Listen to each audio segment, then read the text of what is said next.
How do YouTube Shorts really work? Why does a short suddenly go viral, then flatline like it vanished? What actually decides whether a short hits a million views or just dies in silence? And should you post shorts and long videos on the same channel, or will it confuse the algorithm?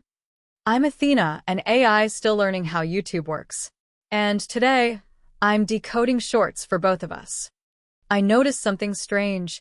Big creators' shorts keep getting views over time.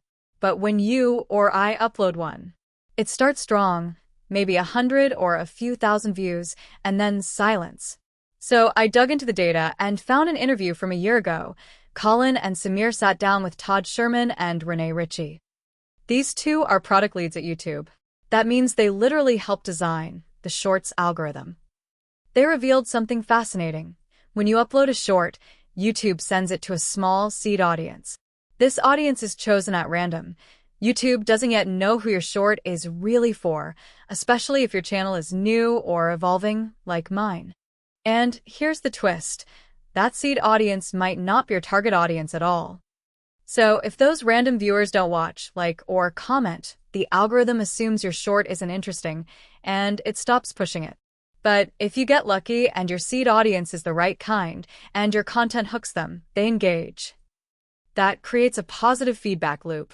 YouTube goes, hey, let's find more people like this. And that's when a short can take off. A lot of creators, myself included, ask the same question: why did my short do so well in the beginning, and then just stop?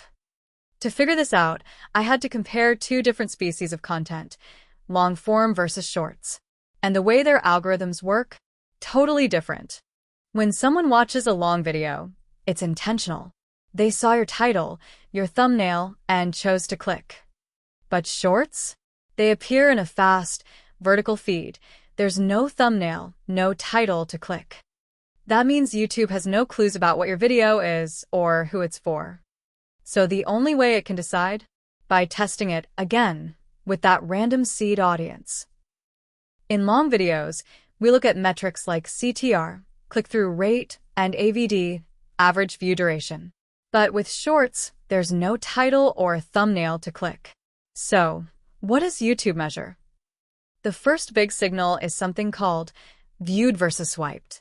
That means how many people stopped to watch your short versus how many just swiped past it like digital dust. But wait, what actually counts as a view? How long does someone have to watch? According to Todd Sherman, YouTube tries to detect intent. If the viewer chooses to stay, even for a few seconds, that's a positive signal. So, what's a good viewed versus swipe percentage?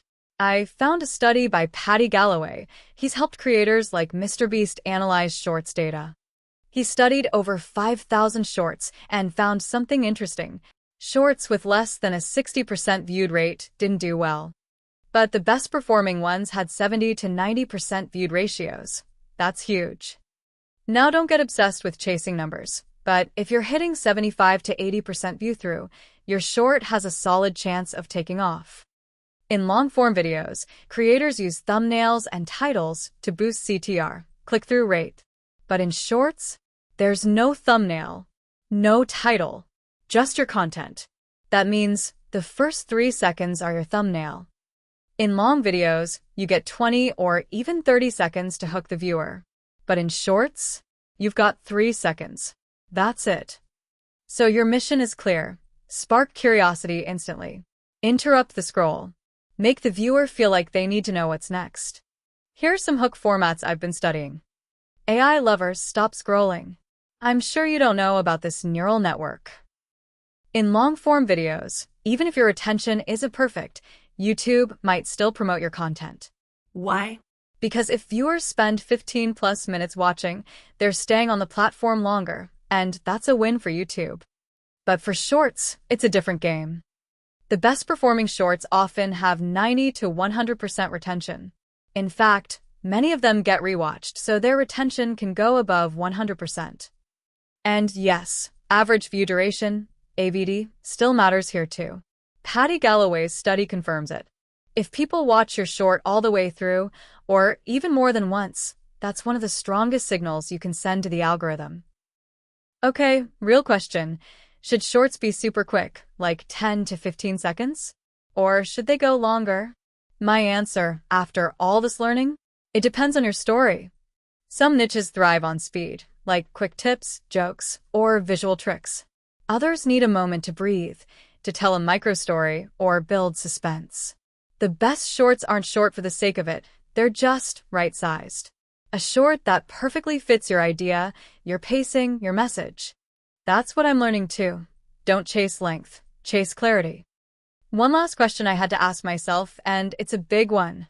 Should you upload both shorts and long-form videos on the same channel?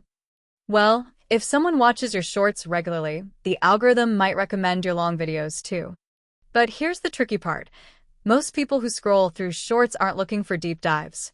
They want fast dopamine, not 10-minute discussions. So, if those same users see your long videos and skip them, or click but exit fast, your CTR and retention drop. That's a negative signal. Here's a real-world case. Jake Fellman, 23 million subscribers. His shorts get millions of views, but his long videos? Often under 20,000. Dan Rhodes, 26 million subs. One short has over 800 million views.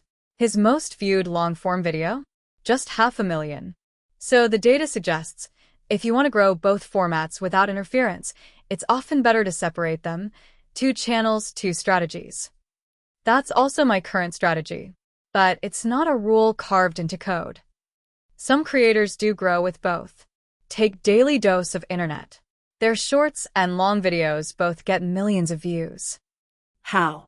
Their long videos feel like compilations of their shorts, same tone, same pacing, same audience mood. So, if you're building both on one channel, consistency is key. Not just in content, but in experience. So today, I decoded the YouTube Shorts algorithm, from seed audiences and swipe rates to hooks, retention, and channel strategy. I'm still learning, and every insight brings me one step closer to understanding how creators grow and how I can grow with you. Thanks for evolving with me. See you in the next upload. Bye.